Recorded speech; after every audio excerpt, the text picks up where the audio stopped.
자, 그래요. 반갑습니다. 우리가 또 한번 달려보자, 얘들아. 여기서 진행을 할까? 여기서 하는 게 나을 것 같아. 자, 우리가 또 1학기 중간고사. 자, 여기서부터 이제 진행이 될 거야, 얘들아. 자, 보시면은 이쪽 섹션이 중요 키워드가 뭐냐면 이제 문화라는 거야, 문화. 자, 크게 내용이 어렵지는 않다만 조금 디테일한 부분을 짚어가면서 우리가 수업을 진행을 할게. 자, 문화라는 거는 우리가 살아가면서 인간들의 어떤 공통된 생활 양식을 이제 문화라고 하나 봐. 근데 우리 같은 경우는 마주치면은 보통 인사를 어떻게 하냐? 뭐 손을 흔든다든지 가벼운 목례를 한다든지, 그치? 근데 자, 우리하고 이제 문화가 다른 지역 같은 경우는 뭐 예를 들어 여러분들 헐리우드 영화 같은 거 보면은 걔네들은 인사를 어떻게 하디? 뭐 예를 들어서 주먹 악수를 한다든지 아니면 손바닥을 부빈다든지 아니면 볼을 비빈다든지, 실제로 아프리카 어떤 나라 같은 경우는 상대를 만났을 때 침을 뱉는데, 침을. 그게 이제 상대에 대한 존중의 예의, 그 표현이래. 거기가 워낙에 건조한 나라다 보니까 침을 뱉음으로써 상대에게 뭐 수분을 보충해 준다라는 그런 의미로 이렇게 인사를 한다고 하더라고.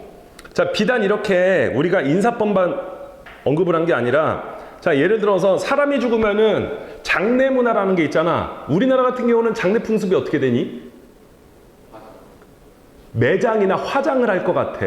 근데 저기 인도 같은 경우는 사람이 죽으면은 화장을 해가지고 그 재를 다시 겐지스 강에다 뿌리는 수장이라는 거래, 수장.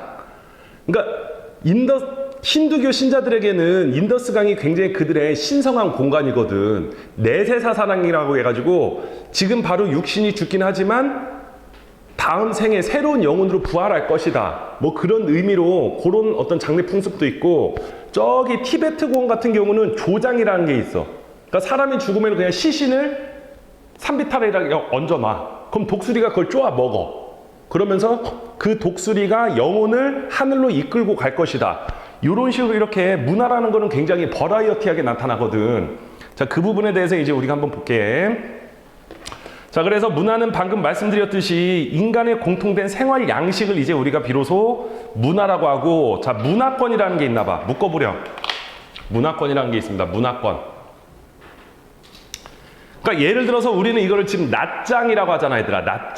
낫장이라고 하는데, 권이란 건 묶는다라는 거야. 자, 묶으면 이게 이제 한 권, 두 권 되듯이 어떤 문화에 동질된 요소를 묶음으로써 해서 이제 문화권이라고 하는데, 그냥 예를 들어 볼게.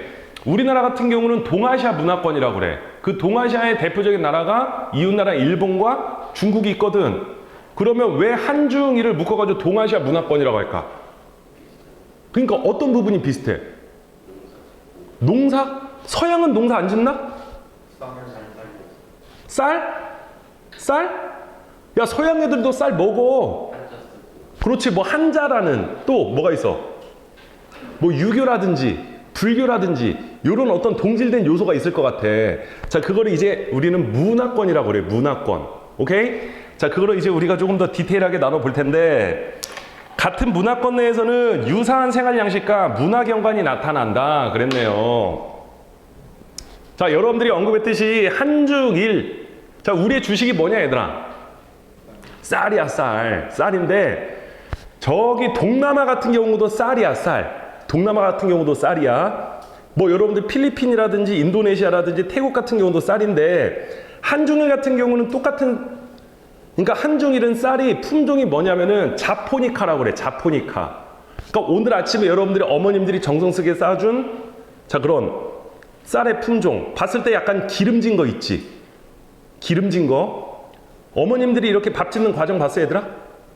자, 갓 지은 밥을 보면은 굉장히 기름져 있잖아. 그게 이제 한중일에서 나타나는 자포니카종이라는 건데, 우리나라 같은 경우는, 일본 같은 경우는, 중국 같은 경우는 밥을 먹을 때 도구가 뭐냐, 얘들아? 수저잖아, 수저지. 근데 저기 동남아 같은 경우는 품종이 달라. 인디카종이라고 해가지고 밥이 약간 좀 푸석푸석해. 그럼 얘네들은 밥 먹을 때 젓가락으로 못 먹어. 어떻게 먹을까, 얘네들은? 수식이라는 게 있어. 아직까지 손으로 밥을 꾹꾹 눌러가지고 이렇게 먹는 그런 문화가 있단 말이야. 그러니까 똑같은 쌀이란 주식임에도 불구하고 식습관이 다르지. 그런 부분에 대해서 이제 우리가 조금 디테일하게 가볼 텐데, 자, 한중일이 젓가락을 쓴다라고 해서 일본 젓가락 어떻게 생긴 줄 아냐? 일본 젓가락 어떻게 생겼디? 굉장히 뾰족해. 왜 그럴까? 일본은 섬이다 보니까 얘네들은 뭐를 즐겨 먹어? 생선을 즐겨 먹어. 그러면은 생선 가시라든지 살을 발라먹기 굉장히 디테일해야 되거든. 그래서 뾰족한 그런 특징이 있고, 중국 젓가락 봤냐? 중국 젓가락은 어떻게 생겼디? 길다래. 자, 여러분들 중국집 가보면은 큰 원탁에 테이블을 돌려가면서 얘네들 손을 뻗어가지고 이렇게 음식을 이렇게 해먹는 그들만의 문화가 있거든. 근데 일본도 나무젓가락이고 중국도 나무젓가락인데 우리나라만 쇠젓가락이야. 우리나라는 왜 그럴까? 우리나라는 국이나 찌개 음식이 많아. 그러다 보니까 기름기가 잘 떠 있거든. 그럼 미끄러워. 그래서 쇠젓가락을 쓰는 게 이제 우리나라의 어떤 고유 문화가 되는 거야. 그러니까 문화라는 거는 동질된 것도 있는데 요거를 디테일하게 또 쪼개 보면은 상당히 판이하게 나타난다는 거지. 자, 그 부분에 대해서 이제 우리가 한번 보겠습니다. 자, 문화권 형성에 영향을 주는 요인 보시면은 자연환경이라는 게 있나 봐. 자연환경. 자, 예를 들어서 우리는 사계절의 변화가 뚜렷한, 자, 요런 기후 특징을 가지고 있지, 얘들아. 근데 또 다른 한켠에 가보면은 열대지방 같은 경우는 1년 내내 여름. 1년 내내 덥단 말이야. 그리고 저기 사막에 가봤더니 걔네들이 1년 내내 건조해. 그럼 그들 간의 생활 양식이 당연히 다를 수밖에 없을 것 같아. 자, 그럼 어떤 본질적인 문화 특징이 있고, 인문환경, 종교라든지 산업이라든지 언어 등, 자, 요런 게 이제 철저하게 문화권 형성에 영향을 준다. 이렇게 나와 있네. 자, 그래서 다양한 문화권의 특징과 삶의 방식, 여기는 일단 스킵하시고 뒷페이지 한번 볼게요, 얘들아. 뒷페이지 보시겠습니다. 뒷페이지를 보시면은, 자, 우리가 크게 4개의 종교 경관을 한번 볼 거야. 자, 요거를 이제 우리는 뭐라고 하느냐. 자, 세계 4대 종교라고 그래. 세계 4대 종교. 세계 4대 종교라고 하는데, 거기다 한번 써볼래? 전 세계 신자수는 순서가 이렇게 돼야 되겠습니다. 흰, 불. 전 세계, 자, 종교 신자수는 일단 이렇게 가시고, 자, 그리고 발생 시기는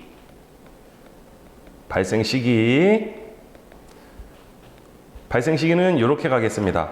흰, 불, 이렇게 가졌구나.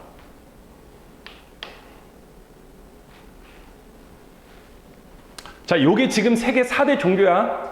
종교 있니? 뭐 있어? 기독교. 종교 있어? 무교. 그래. 그럼 우리는 하나씩 한번 볼게. 자, 보시면은, 자, 종교라는 거는 얘들아, 인간의 굉장히 삶의 양식에 어떤 신념에 영향을 준단 말이야. 서준아, 기독교라며, 야, 너의 어떤 신념에 영향을 미친 요소가 있어, 종교라는 게? 어떤 부분에서? 매사에 하느님께 감사하는 그런 거 있어? 자, 밥을 먹기 전에 크리스찬들은 뭐를 하니? 기도를 한다든지, 아니면은 서양 영화, 헐리우드 영화 같은 거 보면은 뭐 얘네들은 일상 언어에서, 심지어 욕에서도 이렇게 나오잖아. 뭐 갓댐, what the hell, 오 마이 갓 이런 식으로 나오잖아. 그러니까 종교라는 게 상당히 그들의 응집력을 발휘하면서도 어떨 때 보면은 굉장히 배타적이거든. 그러니까 지금 여러분들이 알는지 모르겠는데, 예를 들어서 우리가 지금 하나의 크리스트교 문화권이고 저쪽 강실이 이슬람 문화권이야. 크리스트교하고 이슬람은 사이가 좋을까 나쁠까? 굉장히 배타적이야. 그래서 심지어는 자살폭탄 테러 같은 거 이런 것도 발생할 정도로 또 다른 한켠에서는 발생을 하는데, 자, 그럼 보시겠습니다. 크리스트교 문화권부터 한번 보자꾸나. 자, 크리스트교 문화권부터 한번 보시면은, 자, 크리스트교는 크게 뭐가 있냐면은 가톨릭이라는 게 있어요, 얘들아. 가톨릭. 개신교라는 게 있단다. 가톨릭이 있고 개신교라는 게 있습니다. 이제 지저스 크라이스트 해가지고, 지저스 크라이스트, 가톨릭을 우리는 흔히 뭐라고 하냐면은 구교라고 그래. 예전부터 있었던 종교이다 해가지고, 얘를 이제 주변에 혹시 성당 다니는 이런 친구들이 있지. 그런 친구들이 이제 가톨릭이 되는 거야. 얼마 전에 가톨릭에 누가 이렇게 영면하셨냐? 교황이 돌아가셨던 것 같아. 그래가지고 새로운 교황이 이렇게 취임을 했잖아. 자, 가톨릭 같은 경우는 일단 보시면은 유럽 같은 데서 볼 수 있는, 자, 요게 이제 대표적인 가톨릭의 건축 양식이야.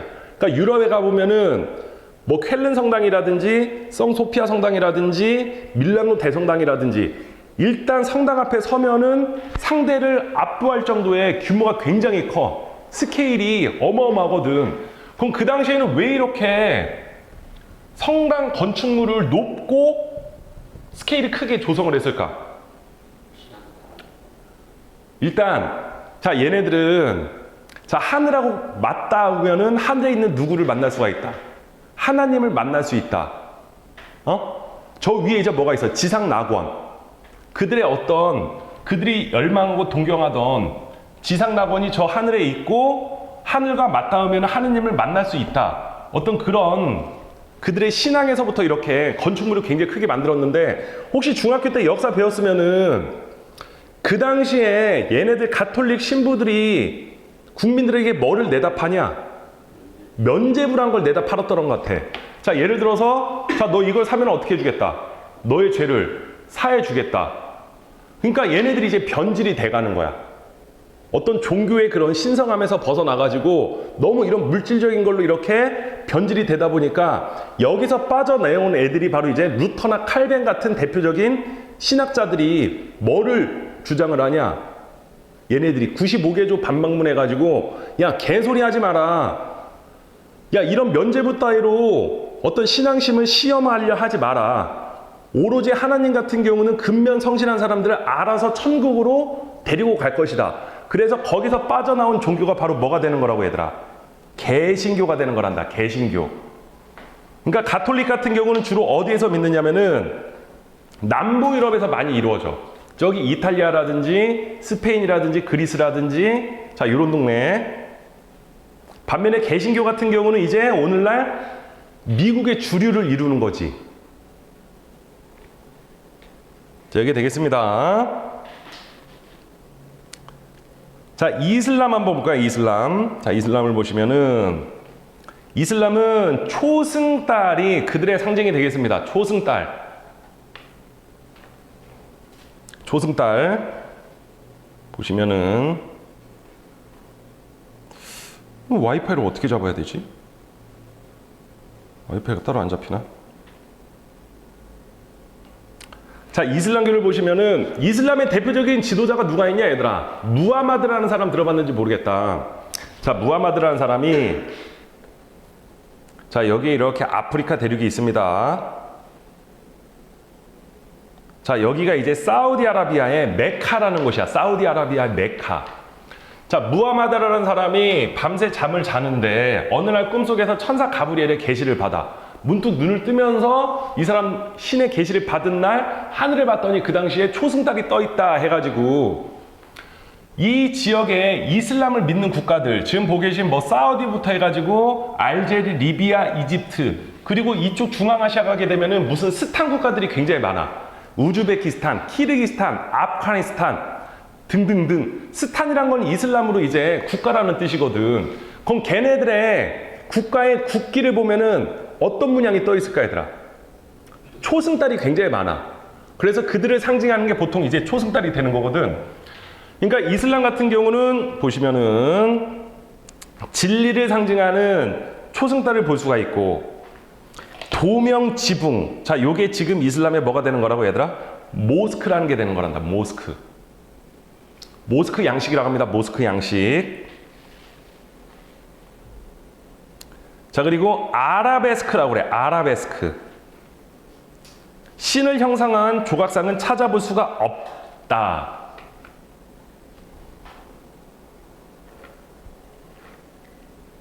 자, 뭔 얘기냐면은 서준아, 교회를 상징하는 게 뭐가 있어? 십자가지. 크리스찬들은 이제 십자가 목걸이부터 해가지고 교회에 들어가면은 뭐 예를 들어 십자가를 향해 가지고 기도를 하고 그들의 어떤 상징적인 신앙생활을 볼 수가 있잖아. 그리고 불교 신자 같은 경우는 뭐를 차고 다니냐, 얘들아? 염주라고 하나? 묵주라고 하나? 이런 걸 차고 다니고 사찰에 가보면 이제 불상 같은 걸 볼 수가 있지. 근데 이슬람 같은 경우는 성상 숭배를 안 해. 안 쓰셔도 됩니다. 성상 숭배라는 게 뭐냐? 성스러운 상징물이 없다라는 거야. 십자가며 불상이며 이런 게 없어. 대신 그들의 뭐가 있냐면은 아라베스크 문양이라는 게 있어. 아라베스크 문양. 에스파냐어로 이슬람이라는 의미에. 근데 지금 한번 보여주고 싶은데 이거 와이파이가 안 잡혀가지고 이따가 한번 보여줄게. 자, 이게 이제 이슬람에서 볼 수 있는 대표적인 어떤 특징이 되는 거고, 자, 이슬람에는 또 뭐가 있느냐? 할랄 푸드라는 게 있습니다. 할랄. 할랄.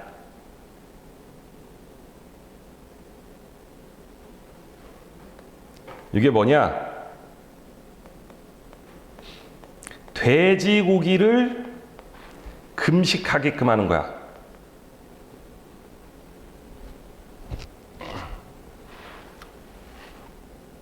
돼지고기를 금식하게끔 하는 게 바로 이제 할랄 푸드인데, 자, 다시 한번 보실까?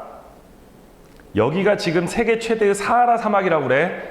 여기가 룹 알라리 사막이라고 하고, 이 안쪽으로 가면은 자, 또 큰 규모의 사막들을 볼 수가 있어. 보통 이슬람은 건조기후에서 많이 신봉이 돼, 얘들아. 건조기후 같은 경우는 정착 생활할 수 있다 없다? 대부분 이동 생활을 할 때 건조하다는 건 농사짓기가 불리하잖아. 그러면은 자, 이동 생활을 하려면 강력한 지도자, 리더십을 가진 술탄이라는 지도자가 있거든. 예를 들어서 우리가 지금 하나의 부족이야. 우리의 리더는 서준이야. 그럼 얘는 옆에 부족 가가지고 어떻게 해야 된다? 요거를 약탈을 해와야 돼. 근데 공교롭게도 네가 약탈하러 갔는데 전사를 했어. 그럼 어떻게 해야 될까? 우리가 너의 가족을 품어줘야 되거든. 그게 오늘날 이슬람에 남아있는 무슨 문화가 있냐? 일부 다처제라고 들어봤어? 일부 다처제라는 거 들어봤어? 그러니까 나의 동료가 전사를 하게 되면 그 가족들을 다시 이렇게 우리가 섭렵해 주는 거를 일부 다처제 문화를 지금 이슬람에서 볼 수가 있단 말이야. 그럼 여기는 왜 돼지고기를 못 먹게끔 하냐? 이슬람의 대표적인 경전이 뭐냐면은 쿠란이라는 게 있어. 자, 크리스토교에는 성경이라는 게 있고 불교에는 불경이라는 게 있고 이슬람에는 쿠란이라는 게 있는데, 쿠란의 구절에 뭐가 나와 있냐면은 돼지라는 가축은 불결한 가축이므로 먹지 마라. 자, 요런 구절이 있나 봐. 보통 성경은 전 세계 언어, 불경도 전 세계 언어인데 쿠란은 아랍어로만 번역이 되어 있어. 그래서 나도 읽어보진 않았는데 그냥 설명을 보면은 돼지라는 가축은 불결한 가축이기 때문에 먹지 못하게끔 한다. 그냥 피상적으로 이렇게 나와 있는데, 그냥 내가 볼 때는 돼지는 일단 얘들아 다리가 짧아. 얘네들이 이동 생활을 해야 되지. 돼지는 다리가 짧기 때문에 유목하기에 불편해. 끌고 다닐 수가 없어. 그리고 돼지를 보면은 항상 코가 젖어 있지, 얘들아. 그럼 이런 건조한 환경에서 살 수가 있다 없다? 없어. 그리고 돼지는 털이 없는 가축 중에 몇 안 되는 가축이란 말이야. 얘네들은 항상 피부에 수분을 유지해야 되는데 이런 사막에서는 워낙에 건조하다 보니까 돼지를 키울 수 없는 환경이란 말이야. 그러니까 쿠란에 나와 있는 돼지라는 가축은 불결하다가 아니라 내가 볼 때는 이쪽의 자연 환경 자체가 돼지를 키울 수가 없기 때문에 돼지고기를 못 먹게끔 하는 게 바로 이제 우리는 할랄 푸드라고 한단다. 할랄 푸드. 할랄 푸드로 갑니다. 실제로 이슬람 사람들 같은 경우가 만약에 한국에 방문을 했어. 자, 우리나라의 편의점을 가면은 거기 있는 과자의 성분을 다 읽어본단 말이야. 이 과자는 과연 돼지고기로, 돼지 기름으로 튀겼냐 안 튀겼냐. 이런 식으로 굉장히 까다롭게 보는 게 이제 할랄 푸드라고 그래. 할랄 푸드. 자, 그리고 얘네들은 거기다 쓰시면은 메카 순례라는 게 있단다. 메카 순례. 메카 순례. 왜 날타리가 이렇게 날아다니냐? 자, 지금 여기가 아라비아 반도의 메카라는 동네인데, 여기가 아까 자, 무하마드가 신의 계시를 받은 곳이잖아. 이슬람 신자들은 하루에 5번씩 절을 해야 되거든. 예를 들어서 휴대폰이 이렇게 있으면 알람이 떠. 자, 지금은 기도할 시간입니다. 그리고 휴대폰 앱을 켜면은 메카가 있는 방위를 알려줘. 동서남북 해가지고. 저기가 예를 들어서 사우디의 메카다. 그럼 거기다 양탄자를 깔고 그들의 어떤 고결한 의식을 취하는 게 하루에 5번씩 절을 하는 이슬람 신자들의 어떤 고결한 행위가 되는 거거든. 그리고 메카라고 해가지고 이슬람 신자들은 본인 일생 일대 한 번쯤은 메카라는 데를 가야 돼. 그래가지고 카바 신전이라고 해서 거기를 몇 바퀴 돌고 불의 신전이라는 데다가 이렇게 짱돌을 던지는 게 이슬람의 대표적인 어떤 그들의 교리가 되겠습니다. 됐니? 자, 이슬람이 되겠고요. 그리고 여성들 같은 경우는 뭐를 착용한다니 얘들아? 히잡이라든지 부르카라든지 또는 차도르. 자, 이런 걸 하는 게 이제 이슬람이 될 테고. 자, 불교 한번 볼까요? 자, 불교를 보시면은 웅장하고 화려한 사원을 볼 수가 있다. 사원에는 부처의 사리가 모셔진 불탑과 불상이 모셔져 있다. 자, 그리고 얘는 뭐를 강조하느냐? 자비와 해탈을 강조합니다. 불교는 자비와 해탈. 자, 봐봐 얘들아. 아까 종교가 어떻게 형성이 됐다고 했어? 흰, 불, 쓰지 마렴, 크, 이 순서가 이렇게 되지. 자, 힌두교는 대표적인 어디의 종교일까? 인도의 종교야. 그럼 여러분들 요거 봤어? 요거 뭐냐?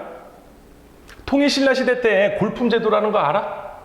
자, 인도에는 카스트 제도라는 게 있어. 물론 지금 없어지긴 했지만 아직까지 관습적으로 남아있거든. 크샤트리아, 바이샤, 수드라, 불가초, 천민 해가지고 언터처블 있잖아. 예를 들어서 나는 짐승만도 못한 언터처블이야. 그러면은 바이샤, 수드라다라든지 얘네들하고 아이 컨택도 못하고 겸상도 못하고 결혼도 못하고 태어나면서부터 직업이 정해진 게 엄격한 신분 제도가 바로 이제 힌두교에서 나눠놓은 카스트 제도라는 건데, 그럼 불교라는 종교의 등장 배경이 뭐냐? 대표적인 인물이 누가 있냐 여러분들?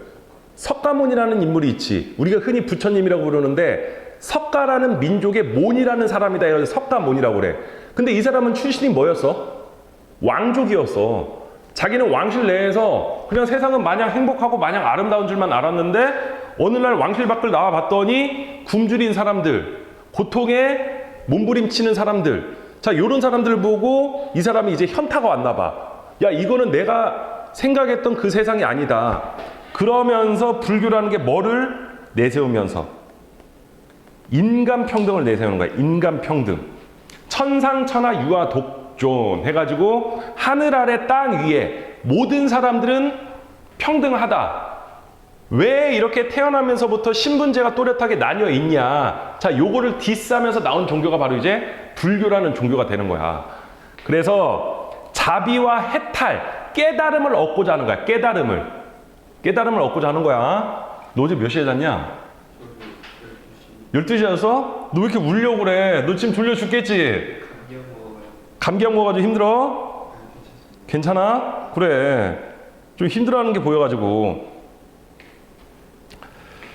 자, 그리고 힌두교 문화권 보시겠습니다. 힌두교는 여러 신.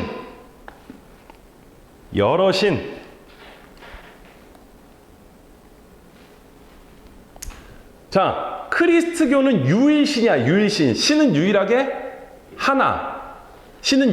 하나님이야. 대신 그걸 하늘에 있는 하나님과 지상에 있는 인간을 연결해주는 메시아가 예수님이다. 그거지.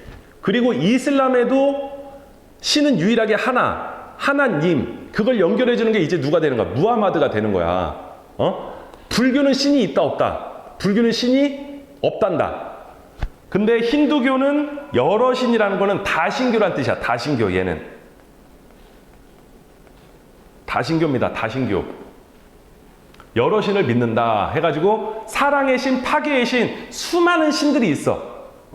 그게 바로 이제 힌두교가 되는 거고, 힌두교의 특징을 보시면은 얘네들은 뭐를 신성시한다 얘들아? 소를 신성시합니다.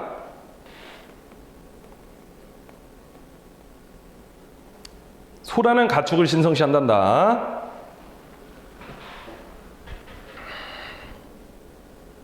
뭐 소를 신성시한다 해가지고 우리처럼 반려견, 반려묘로 키우는 게 아니라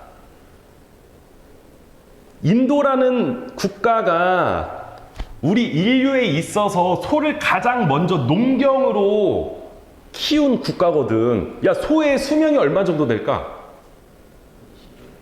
소의 수명이 70년이야, 70년. 소의 수명이 70년이란다. 어?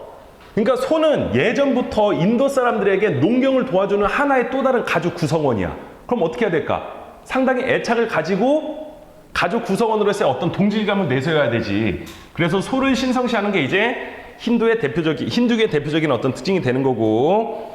자, 이들이 또 신성시하는 지역이 어디냐? 바로 겐지스강입니다. 겐지스강.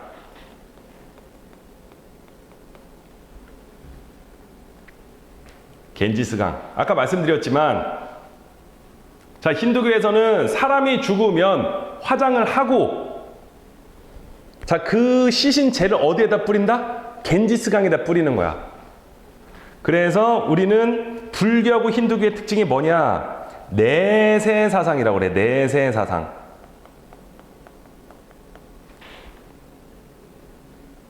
내세사상. 지금 비록 육신은 죽지만 새로운 영혼으로 다시 태어날 것이다. 또는 뭐라고도 하느냐? 윤회라고도 해. 윤회. 돌윤, 돌아온다. 윤회 사상이라고 한단다. 자, 요게 지금 세계 주요 종교가 되는 거야. 그 외에 일본에는 신도교라는 게 있거든. 일본은 신사라고 들어봤냐? 얘네들도 다양한 신이 있어. 뭐 예를 들어 학문의 신. 학문, 수능을 앞두고 얘네들은 그 신사에 가가지고 시험 잘 보게끔 해주는 그런 게 있고, 뭐 자동차의 신. 내가 새 차를 뽑았다. 그러면은 그 차를 끌고 가가지고 이 차를 타는 동안 안전운전하게 해주십시오. 이렇게 하는 다양한 신들을 모시는 게 이제 일본의 신도교라는 게 있고, 그리고 이스라엘에는 뭐 유대교, 아무튼 전 세계적으로 굉장히 다양한 종교가 있는데, 특히 통합사에서는 요 4개의 종교 특징만 우리가 보시고 앞으로 넘어가 볼게요, 얘들아. 자, 앞으로 넘어가겠습니다.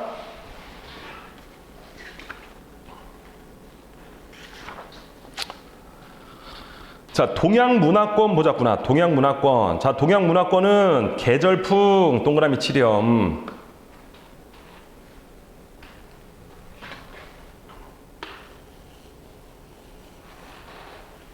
자, 예를 들어서 여기가 이제 인도라는 국가예요, 인도. 인도가 이렇게 있으면은, 아니구나. 우리나라를 예를 들어 볼게.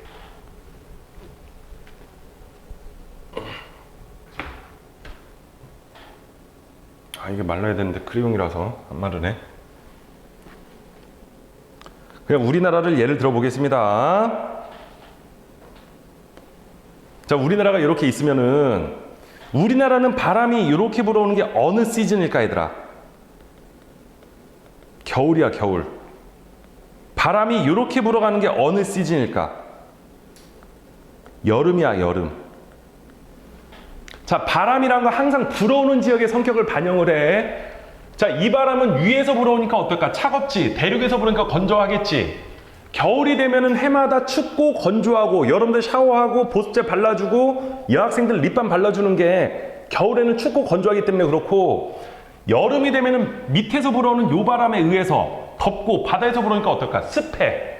여름에 덥고 끈적끈적 불쾌지수가 높은 게, 우리나라는 이렇게 바람이 계절마다 바뀌어, 얘들아. 이런 걸 계절풍이라고 그래, 계절풍. 이거는 비단 우리나라뿐만이 아니라 일본, 중국, 밑에 동남아, 인도, 요런 데를 이제 우리는 보통 계절풍이라고 한단다. 계절풍. 자, 계절풍 기후에서는 뭐가 이루어진다, 얘들아? 벼농사입니다. 벼농사.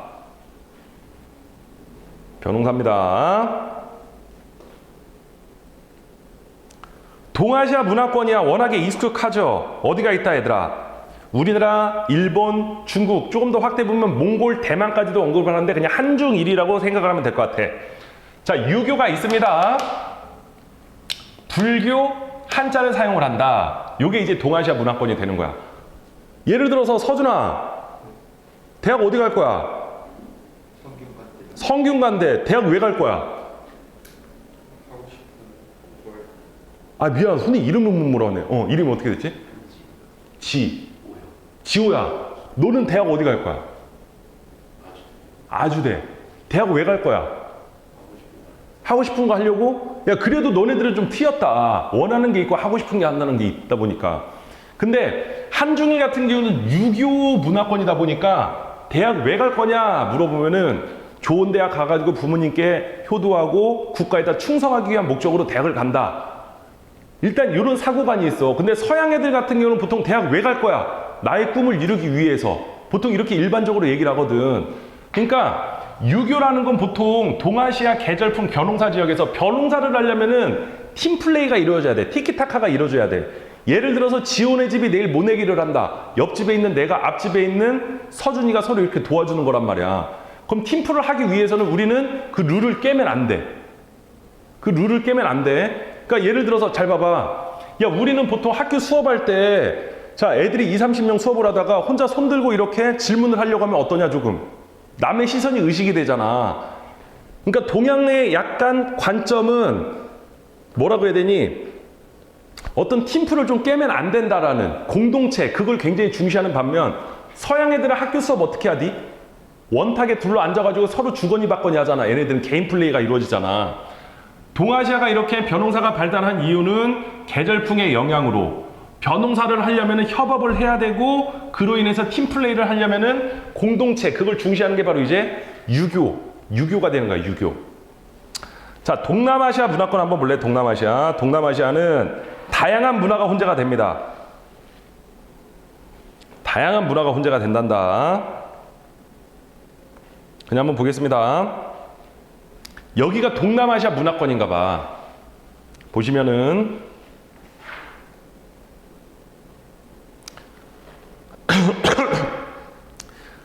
자, 여기는 따로 안 그리셔도 됩니다. 여기를 그리지 마 얘들아. 여기를 십자로라고 그래. 십자로. 자, 넘어가면 태평양, 인도양, 아시아, 유럽. 그러니까 여기는 교통이 편리한, 지금으로 따지면 지하철 역세권 환승역이라고 보면 돼. 근데 얘네들은 과거 영국의 애들 지배를 받았으니까 크리스트교, 중국하고 가까우니까 유교, 인도가 가까우니까 불교, 거기다가 이슬람 같은 경우는 인도네시아가 전 세계 신자수가 많다 보니까 모든 종교가 그냥 여기에 다 결부가 되어 있다고 보면 돼. 그러니까 워낙에 스펙트럼이 넓게 나타나는 동네가 바로 이제 요 동네가 되는 거지. 오케이? 아시아 중에서도 굉장히 종교가 다양한 곳이 바로 동남아시아가 되는 거고. 자, 남부아시아는 불교와 힌두교의 발상지입니다. 밑줄.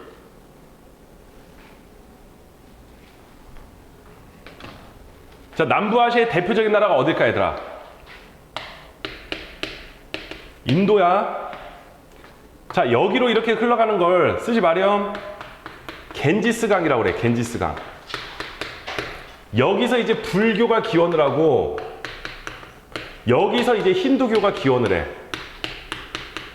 그래서 불교와 힌두교의 발상지로 하여금 대표적인 인도를 중심으로 남부아시아는 불교, 힌두교 요 두 개의 타이틀이 들어가야 돼.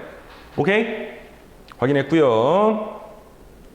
자, 유럽 문화권 한번 볼까요? 유럽 문화권. 자, 유럽 문화권은 크리스트교 신자 비율이 높대. 크리스트교 신자 비율.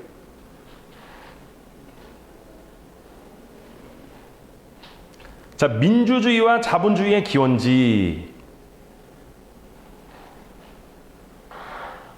자, 이게 뭐냐면은 민주주의와 자본주의의 기원지라고 해가지고 아까 가톨릭에서 뭐를 내다 팔았다라고 해서 면죄부를 내다 팔았잖아.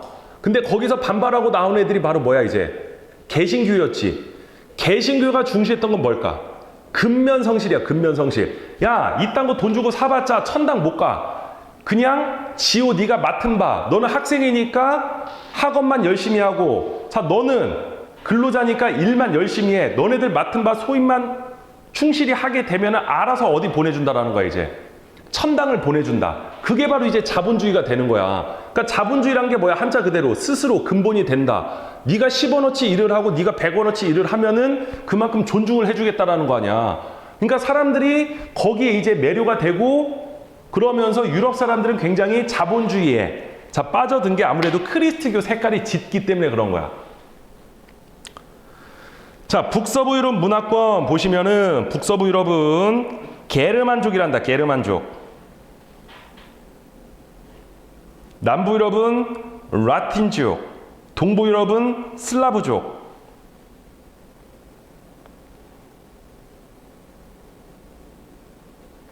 그냥 보겠습니다. 여기가 남부 여기가 북서부 유럽인데 여기는 어떤 애들이 있다? 게르만이라는 애가 있고, 여기는 라틴족이라는 애가 있고, 여기는 슬라브라는 애들이 있어. 자, 여기가 지금 유럽이잖아, 얘들아. 유럽 대륙인데 여기를 북서부 유럽, 여기를 남부 유럽, 여기를 동부 유럽이라고 그래. 근데 우리는 유럽 사람들 하면 떠오르는 이미지가 뭐야?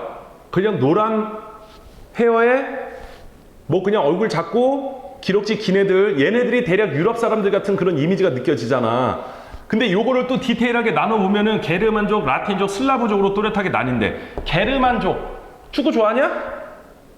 축구 좋아해? EPL, 대표적으로 어떤 애들? EPL 리그에서 뛰는 영국 애들, 독일 애들, 그런 애들이 그냥 게르만족이라고 보면 돼. 그냥 딱 보더라도 귀티나 보이는 애들 있잖아. 귀티나 보이는 애들. 라틴족, 똑같은 유럽이라고 해가지고 머리 노랗고 키 크고 그런 애들이 아니라 머리가 브라운 컬러에 수염 덥수룩하게 길러가지고 그냥 옆에 지나가면 어딘지 모르게 암내 날 것 같은, 그런데도 이렇게 보면은 시선을 끄는 애들, 시선을 끄는 듯한 약간 섹시한 매력이 있는 애들, 이런 애들이 라틴족이 되는 거야. 그리고 저 안쪽으로 들어가면은 러시아 애들은 슬라브족이라고 해가지고 춥다 보니까 얘네들은 덩치가 굉장히 커. 이런 추운 환경에서는 뭐라고 해야 되니, 칼로리가 높은 걸 계속 섭취를 해야 되다 보니까 등치가 클 수밖에 없고 눈꺼풀이 굉장히 두꺼워. 눈꺼풀이 얇으면 추운 환경에서 눈꺼풀이 얼어붙을 수밖에 없거든. 왠지 지나가다가 어깨빵만 하더라도 니킥 날라올 법한 이런 애들이 이제 슬라브족이 되는 거야. 슬라브족. 자, 유럽 애들은 저렇게 나뉘고, 자, 거기다 종교가 또 어떻게 나뉘느냐. 북서부 유럽은 주로 개신교입니다. 라틴족은 종교가 주로 가톨릭입니다. 슬라브족은 주로 종교가 정교란다. 정교.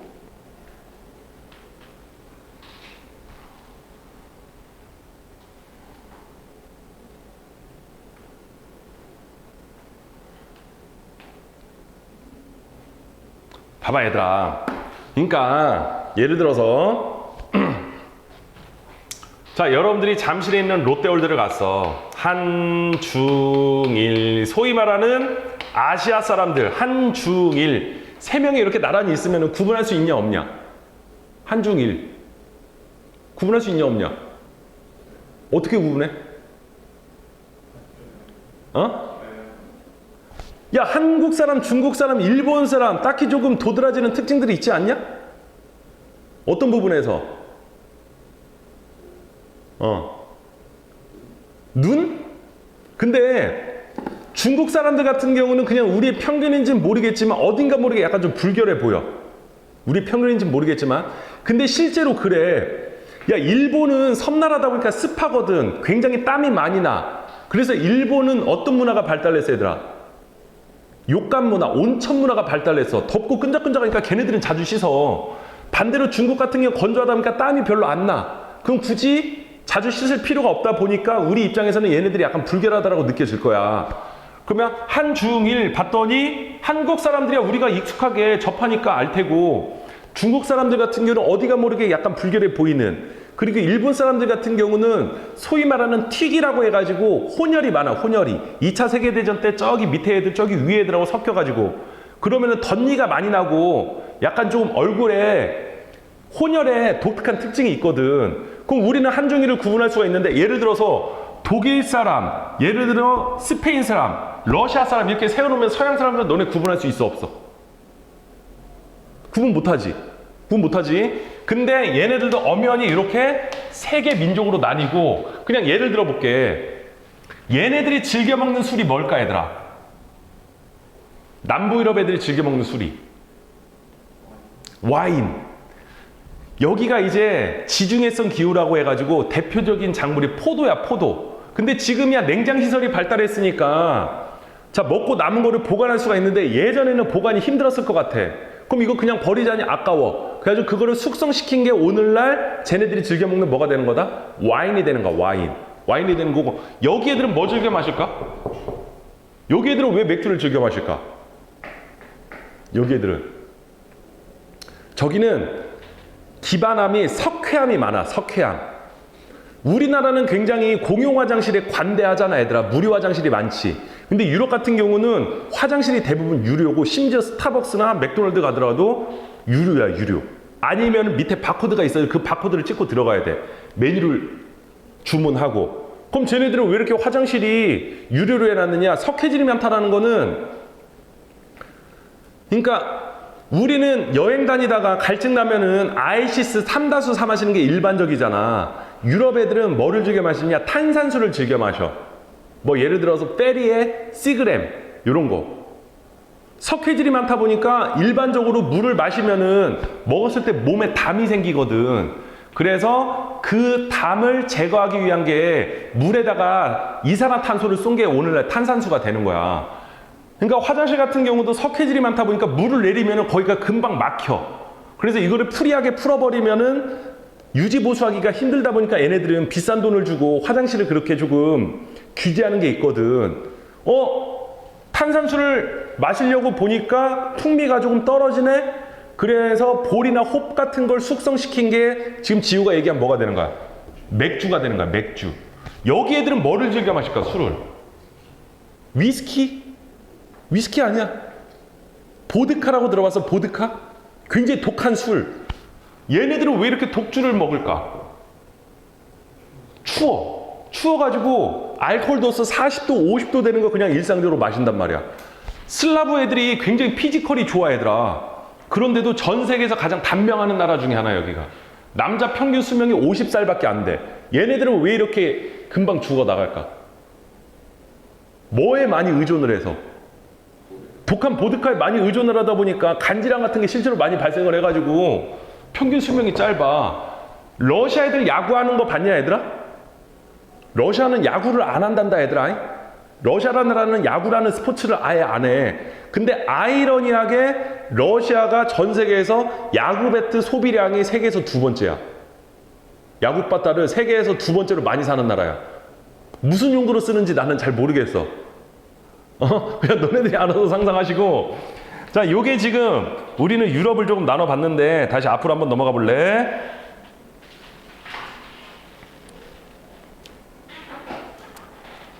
자, 북서부 유럽은 방금 말씀드렸듯이 개신교 신자 비율이 높죠. 서한 해양성 기후 동그라미 칠래? 서한 해양성 기후. 자, 서한 해양성 기후 해가지고 그냥 북서부 유럽은 영국만 기억하면 돼. 영국 신사하면 떠오르는 이미지가 뭐냐? 영국 신사하면 떠오르는 이미지. 우산에 레인코트 입고 다니잖아. 영국 사람들 아침 인사가 뭘까? 굿모닝이야, 굿모닝. 굿모닝 이렇게 물어봐. 왜 그럴까? 영국은 섬나라다 보니까 수증기가 많이 공급이 되고 비가 자주 내려. 1년 365일 중에 250일 가까이 비가 내리는 나라야. 그래서 얘네들은 평상시에 햇빛을 못 봐. 아침에 눈 뜨면은 오늘 날씨 좋냐? 이렇게 물어보는 게 걔네들의 일상으로 굿모닝이라고 하는 거야, 굿모닝. 그래서 지금 얘기했듯이 레인코트나 우산을 입고 다니거든. 그리고 우리는 보통 여름철에 지금 밖이 굉장히 땡볕이 내려쬐고 있잖아. 그럼 우리는 어디로 도망가기 바쁘냐, 얘들아? 그늘로 도망가기 바쁘잖아. 근데 영국 사람들은 햇빛이 쬐면은 죄다 어디로 가, 이제? 땡볕에 가가지고 뭐를 즐겨? 일광욕을 즐겨, 일광욕. 왜 그럴까? 평상시에 햇빛을 못 보니까 얘네들은 비타민 D, 멜라닌 세포가 죽을 수밖에 없거든. 그거를 조금 극대화하기 위해서 일광욕을 즐기는 게 얘네들의 문화란 말이야. 그럼 영국은 농사짓기가 유리할까 불리할까, 얘들아? 여기 서한 해양성 기후는 농사짓기가 유리할까 불리할까? 불리해. 햇빛이 내려쬐야지만 농작물이 작황을 이루는데 구름이 잔뜩 껴있다는 건 농작물이 성장이 더딜 수밖에 없겠지. 그래서 그걸 극복한 게 뭐냐면 혼합농업이라는 게 있단다. 혼합농업. 혼합농업이라는 게 있습니다. 자, 북서부 유럽은 혼합농업이야, 얘들아. 혼합농업. 그리고 낙농업이라는 게 있습니다. 낙농업. 다시 북서부 유럽은 뭐가 연중 고르게 내린다. 비가 고르게 내려. 그럼 여긴 뭐가 잘 자랄까? 풀이 잘 자라. 초지가. 그래서 유럽은 어딜 가나 잔디 광장이 넓게 펼쳐져 있어. 뭐가 정기적으로 내리기 때문에. 비가 정기적으로 내리기 때문에. 그럼 아까 땡볕이 내렸자면 그 사람들 잔디 광장에 가서 뭐를 즐긴다라는 거야? 일광욕을 즐긴다라는 거지. 거기다가 축구의 종주국이 어디냐? 영국이거든. 축구 어디서 하니? 잔디 공장에서 하잖아. 잔디 그라운드에서 하잖아. 그리고 어른들 즐기는 골프라는 스포츠 어디서 즐기냐? 잔디에서 즐기는 거잖아. 그게 여기 이제 비가 고르게 내리기 때문에 그런 거야. 그게 서한의 향성 귀환. 영국만 생각하면 돼. 영국만. 그리고 농사 짓기가 불리하기 때문에 혼합 농업. 자, 풀이 잘 자라면 뭐를 키우기에 유리할까? 초식 가축. 그 초식 가축이 뭐가 있어? 소, 양, 염소. 얘네들의 공통점은 다 거기로부터 부산물인 뭐를 짜내? 우유를 짜내. 우유를 짜내는 거야. 근데 우유는 신선 제품이기 때문에 지우한테 언제까지 유통기한 맞게끔 공급을 해야 되는데 공급이 안 되면 걔가 썩어버리겠지. 그래서 얘네들 그걸 숙성시킨 게 오늘날 뭐가 있어? 치즈, 버터, 연유 이런 게 있는 거야. 그래서 낙농업이라는 거는 그 우유를 숙성시킨 기반한 이런 농업을 이제 낙농업이라고 한단다. 스위스 까망베르 치즈 들어봤어? 덴마크 우유 들어봤어? 덴마크의 수도가 코펜하겐, 하겐다즈 아이스크림 들어봤어? 그게 이제 지금 다 낙농업을 기반으로 한 거야. 자, 산업혁명이라는 게 있고, 자, 남부유럽 보겠습니다. 남부유럽은 라틴족과 가톨릭교, 밑줄 치령 가톨릭교, 지중해성 기후입니다. 지중해성 기후. 지중해성 기후는 여름이 고온건조해. 여름이 고온건조. 우리나라는 여름이 어떠냐? 지호야. 덥고 습하지. 우리나라는 여름에 떠 죽는다고 하는데 얘네들은 그냥 여름에 타 죽는다라고 그래. 습하지는 않아. 땡볕인데 습하지는 않아. 여름에 건조하다 보니까 우리는 보통 여름에 농사를 짓잖아. 여기는 농사 짓기가 유리한 환경이야, 불리한 환경이야? 건조하니까 불리하지. 그러면 그걸 극복하기 위한 대표적인 농업이 뭐냐? 수목농업이라는 게 있다. 수목농업. 자, 이 수목농업의 대표적인 작물은 뭐가 있냐면은 포도, 올리브, 코르크. 자, 이런 게 있단다. 포도, 올리브, 코르크. 그나마 건조한 환경에서 잘 견디는 작물이야. 그래서 아까 지우가 얘기했듯이 남부유럽 애들은 와인을 즐겨 먹고 올리브, 여러분들 피자 먹으면 위에 토핑 같은 거 있지. 그리고 어머니들 화장품의 원료를 이용하는 게 올리브고 코르크가 뭔 줄 알아? 와인 막이야. 와인 막에 뻥 따는 거 있지. 그게 바로 이제 코르크 나무라는 거야. 코르크 나무. 그게 수목농업이 되는 거고. 자, 동부유럽은 정교회라고 합니다. 정교회. 정교회가 뭐냐? 옥스독스, 그리스 정교, 러시아 정교, 루마니아 정교 이렇게 얘기를 하는 거야. 그러니까 크리스토교는 세 개로 나뉘어. 자, 북서부 유럽은 개신교, 남부 유럽은 가톨릭교, 동부 유럽은 정교. 그러니까 종파가 나뉘는 거야. 파가 나뉘는 거야. 파가. 이해가니? 자, 그럼 정리하겠습니다. 자, 유럽은 크게 이렇게 세 개로 나눌 수가 있다고 했죠. 북서부 유럽, 남부 유럽, 동부 유럽인데, 자, 여기는 개신교, 가톨릭교, 정교. 자, 여기서 이루어지는 농업이 뭐라고 했어? 아까 영국만 생각하라고 했지. 혼합 농업. 여기서 이루어지는 농업이 뭐야? 수목 농업. 포도, 올리브, 코르크. 덥고 건조하니까. 여기는 딱히 농업의 특징은 없고. 됐니, 얘들아? 됐습니까? 확인했고요. 자, 건조문화권 한번 가볼까요, 얘들아? 건조문화권. 자, 건조문화권 한번 보세요. 이슬람교 신자가 많다. 이슬람교 동그라미. 이슬람교.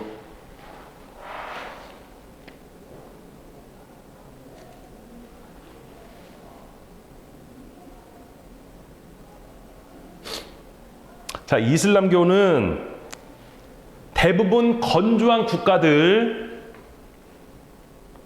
자, 여기 한번 보겠습니다. 그냥 여기 한번 봐봐, 얘들아. 그냥 이거 화면으로 봐. 여기 건조 문화권 보이지, 얘들아? 여기가 세계 최대의 사하라 사막이야.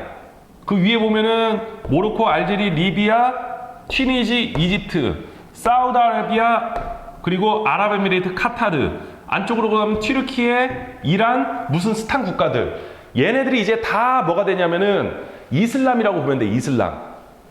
그러면 왜 이슬람이라는 종교는 저렇게 건조한 환경에 지배적이다? 아까 말했지만 건조한 환경에서는 이동생활이야, 정착생활이야? 이동생활을 하려면 뭐가 필요하다? 강력한 지도자가 필요하다라고 했지. 그게 바로 이제 이슬람, 저기서 볼 수 있는 건조 문화권이 되겠습니다. 됐니? 전통적인 유목과 오아시스 농업. 유목이란 건 뭐를 해야 된다는 거야, 얘들아? 이동생활을 해야 된다는 거야, 이동생활.